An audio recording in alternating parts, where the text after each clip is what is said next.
Can a portable laser engraver handle large-scale manufacturing?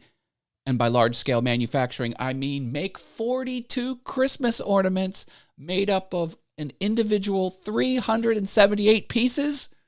You're about to find out. I'm using the Atomstack P7 laser engraver. Let's go.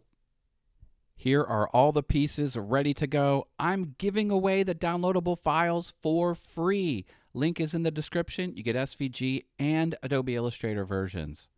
I painstakingly put everything back where they came from because the spray paint I want to only land on the top surface. I don't want any spray paint to hit the sides of these things. I think it'll look crisp and clean that way. A list of all the materials and step-by-step instructions are available on Instructables. Link is also in the description. Even though the hearts were painted red, I go over it with extreme glitter brush-on paint. Now you have to ask yourself, do you want regular glitter or extreme glitter? Of course you want extreme. Thankfully, the glitter stays in the paint itself and doesn't get everywhere. I don't often use glitter.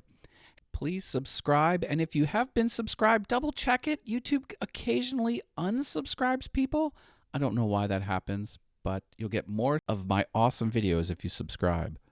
Here's the secret to this whole thing. This page adhesive is stuck to the back of the wood, and that was the case before the laser cut these pieces out. Now, I did forget to do it on some of the green hands, so I'm using craft adhesive, but it's super easy to just peel off that backer and slap it down, and it is stuck on there. It will not come off. It is super strong tape adhesive. The names get applied last. Ideally, the letters touch each other. You can see I tried to do that in some, but not all cases.